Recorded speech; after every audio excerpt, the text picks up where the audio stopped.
o arquiteto de almas esquecidas. Você acha que conhece sua família? Pense de novo.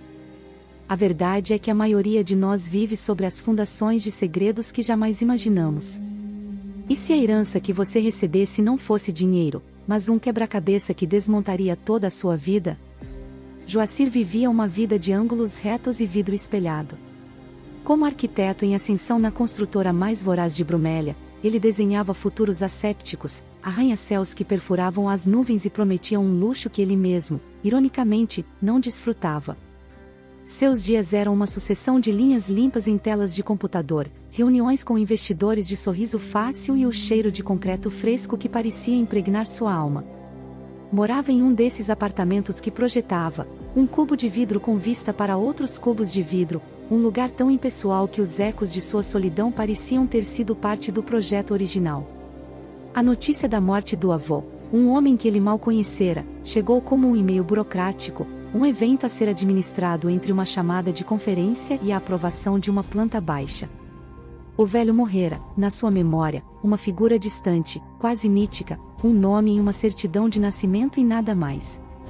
O funeral foi rápido, um punhado de rostos desconhecidos e o desconforto de um luto que não sentia. A surpresa veio dias depois, na forma de um envelope amarelado entregue por um tabelião com cara de poucos amigos. Dentro, não havia um testamento polpudo, nem ações, nem a chave de uma casa de veraneio. Havia apenas uma chave de ferro, pesada e de um feitio antigo, e um bilhete escrito numa caligrafia trêmula, quase ilegível. As palavras eram poucas, mas carregadas de um peso que Joacir não soube decifrar de imediato. Onde a memória mora, a estrutura permanece. Comece pela porta esquecida. Aquilo não fazia sentido. Era um enigma, uma charada póstuma de um homem que nunca se dera ao trabalho de uma conversa. Por dias, a chave ficou sobre sua mesa de centro de design italiano, um objeto anacrônico em meio à sua existência calculada. Ela o provocava. Era um erro no sistema, uma variável que ele não conseguia encaixar em nenhuma equação. Sua vida, antes uma linha reta e previsível, agora tinha um desvio, uma curva que o puxava para fora do mapa que ele mesmo desenhara. A curiosidade, um sentimento que ele pensava ter perdido em algum lugar entre a faculdade e o primeiro grande projeto, começou a roer suas certezas. O que era a porta esquecida? E que memória era essa que precisava de uma chave de ferro para ser acessada? Ele tentou ignorar, focar nos prazos, nos renders, na pressão constante por mais um empreendimento de luxo que apagaria mais um pedaço da história da cidade. Mas a chave estava lá, um ponto final em sua rotina, ou talvez, um começo. Certa noite, movido por um impulso que desafiava sua lógica, ele pegou a chave. O metal frio em sua mão parecia vibrar com uma energia antiga. Ele abriu seu notebook, não para trabalhar, mas para mergulhar nos arquivos digitais da prefeitura, nos mapas antigos de Brumélia, buscando qualquer coisa, qualquer pista que o conectasse àquele pedaço de ferro. Foi uma busca frustrante, um labirinto de ruas que mudaram de nome, de bairros que foram engolidos pelo progresso que ele mesmo ajudava a construir. Ele sentia-se um detetive em um caso sem corpo, apenas com a arma do crime. A investigação o levou para longe dos bairros nobres e das avenidas largas. Levou-o para a periferia da cidade, para um lugar que os mapas modernos mal mostravam, uma mancha urbana chamada Vila Sombra. Um nome que soava como um aviso. Era lá, segundo um registro empoeirado que ele encontrou digitalizado em um arquivo morto da universidade, que existia uma rua com um nome que ecoava uma frase do bilhete, Travessa da Memória. Joacir sentiu um arrepio. Não era mais uma questão de curiosidade, era uma necessidade. Ele precisava ir até lá. Precisava encontrar aquela porta. Mal sabia ele que ao girar aquela chave, não abriria apenas uma porta de madeira velha, mas sim o alçapão de sua própria história, revelando que as fundações de sua vida eram feitas de um material muito diferente do que ele imaginava. Ele estava prestes a descobrir que seu avô não era apenas um nome em um documento, mas o arquiteto de um mundo que ele, Joacir, agora tinha o poder de salvar ou de destruir. A Vila Sombra era o avesso de tudo que Joacir conhecia. Um emaranhado de vielas de paralelepípedos, Casas de fachadas descascadas que se apoiavam umas nas outras como velhos amigos cansados, e um silêncio que não era de paz, mas de esquecimento. O ar cheirava a terra úmida e a roupa lavada, um contraste brutal com o aroma estéril de seu apartamento. As pessoas o olhavam com uma desconfiança velada, seus passos de homem da cidade grande ecoando como uma afronta naquele lugar onde o tempo parecia correr mais devagar. Encontrar a travessa da memória foi como seguir um mapa invisível, guiado por uma intuição que ele não sabia possuir. E lá estava ela, no final de uma ladeira íngreme, uma porta de madeira maciça, sem número, sem placa, apenas a pintura azul desbotada e uma fechadura de ferro que parecia esperar por sua chave há décadas. O clique da chave girando na fechadura foi um som seco, definitivo. A porta se abriu com um gemido, revelando não o interior de uma casa abandonada, mas algo que desafiava a lógica e a física. Joacir se viu diante de uma oficina. Mas não uma oficina comum. Era um santuário dedicado à arte da memória. Maquetes minuciosas de edifícios que ele nunca vira, mas que pareciam estranhamente familiares, cobriam todas as superfícies. Eram prédios antigos de Brumélia, joias arquitetônicas que haviam sido demolidas para dar lugar aos gigantes de vidro e aço que sua empresa erguia. Cada maquete era uma obra de arte, recriada com uma precisão e um amor que beiravam a obsessão. Havia o antigo Teatro Apolo, com suas colunas coríntias e anjos de gesso, o Mercado das Flores, com sua estrutura de ferro forjado, a Estação Ferroviária Central, um monumento arte déco que ele só conhecia por fotos em preto e branco. Em uma mesa central, um homem de cabelos brancos e mãos manchadas de tinta e cola trabalhava em uma nova peça. Ele ergueu os olhos, e Joacir sentiu um choque de reconhecimento. Era o mesmo olhar penetrante de uma foto antiga que sua mãe guardava, o olhar de seu avô. Mas o homem não era seu avô. Ele se apresentou como Elias, o guardião. Elias explicou que o avô de Joacir, um homem que a família julgava ser um simples carpinteiro, era na verdade o arquiteto de almas esquecidas. Ele não construía com tijolos, mas com lembranças.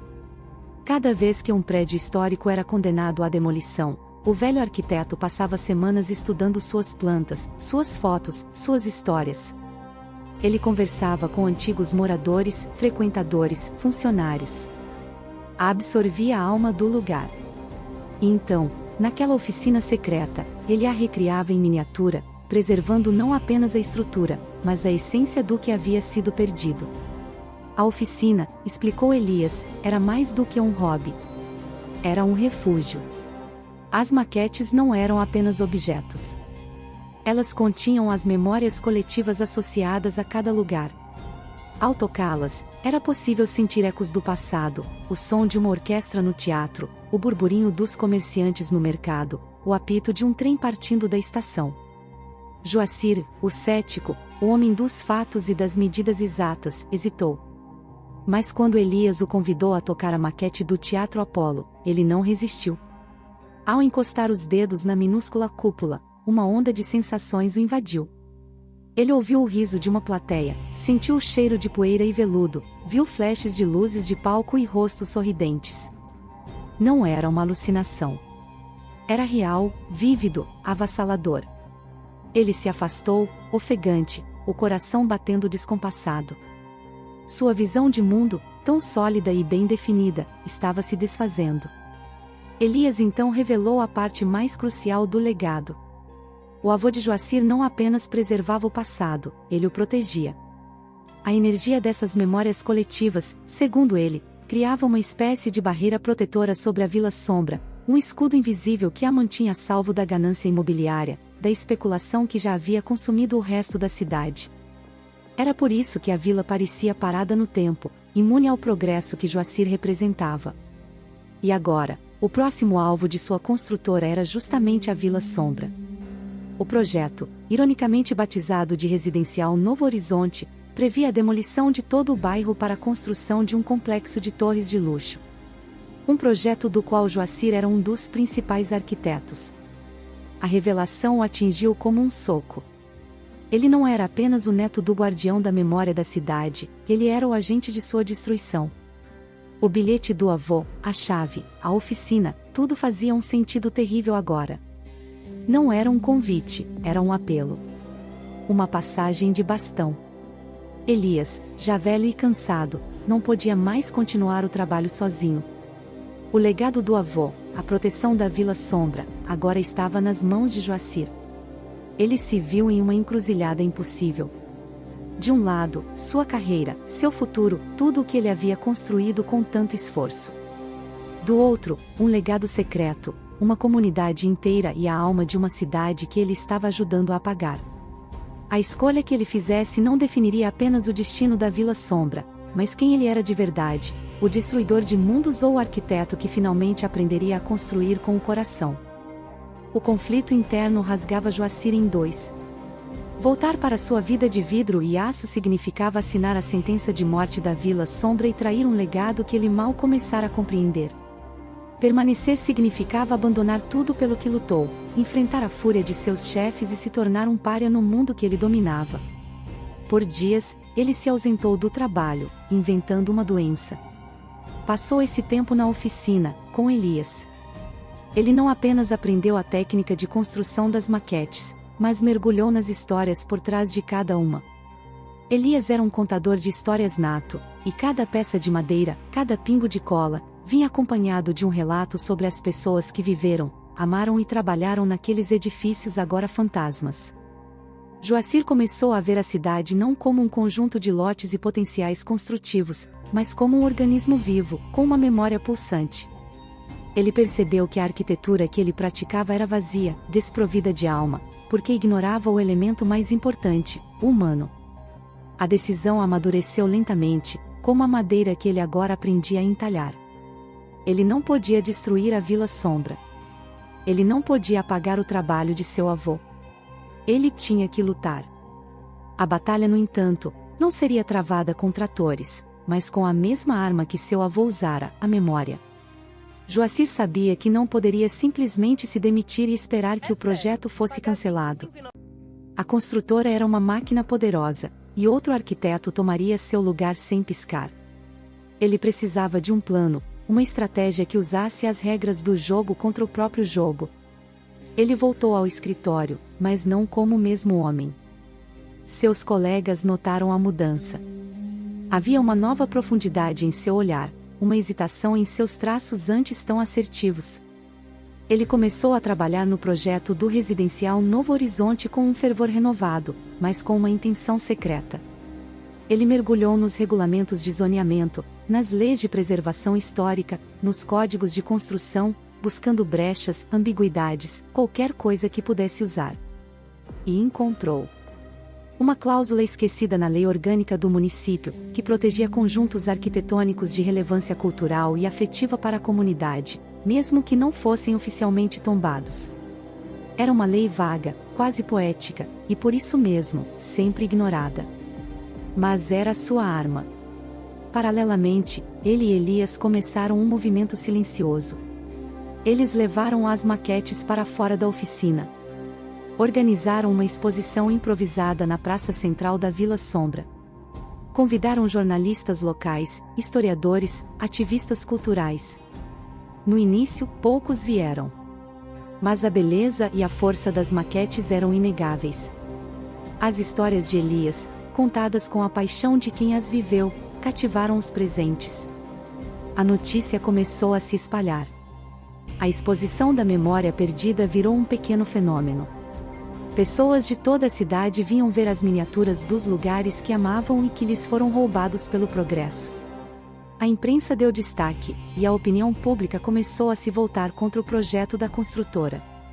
O clímax foi a audiência pública para a aprovação final do empreendimento. A sala estava lotada. De um lado, os executivos da construtora, com seus gráficos e projeções de lucro. Do outro, os moradores da Vila Sombra, Elias e Joacir. Quando chegou a sua vez de falar, Joacir não apresentou os slides polidos que havia preparado. Em vez disso, ele colocou no centro da sala a maquete da própria Vila Sombra, na qual ele e Elias trabalharam incansavelmente. Ele não falou de números, mas de pessoas. Ele não falou de concreto, mas de histórias. Ele usou a cláusula esquecida da lei, argumentando que a Vila Sombra era o maior conjunto arquitetônico de relevância afetiva de Brumélia, a última reserva de sua alma. Ele desconstruiu seu próprio projeto, mostrando como ele era desumano, como apagaria não apenas casas, mas vidas e memórias. Foi um discurso poderoso, vindo do coração de um homem que havia redescoberto o seu. A construtora foi pega de surpresa. A pressão pública e a argumentação legal de Joacir foram avassaladoras. O projeto foi suspenso e meses depois, cancelado. A Vila Sombra estava salva. Joacir perdeu o emprego, claro. Foi execrado pela elite empresarial da cidade. Mas ele ganhou algo muito maior. Ganhou um propósito. Ele não voltou para seu cubo de vidro. Mudou-se para uma pequena casa na Vila Sombra e ao lado de Elias, transformou a oficina secreta em um museu vivo, a Oficina das Memórias. Ele se tornou o novo guardião, o novo arquiteto de almas esquecidas. Ele não projetava mais arranha-céus, mas futuros onde o passado tinha lugar. Ele aprendeu que a verdadeira estrutura de uma cidade não é feita de aço e concreto, mas das histórias que seus muros contam. E ao preservar essas histórias, ele finalmente encontrou seu próprio lugar no mundo, construindo uma vida com fundações sólidas, não como a areia movediça da ambição, mas sobre a rocha firme da memória e do amor.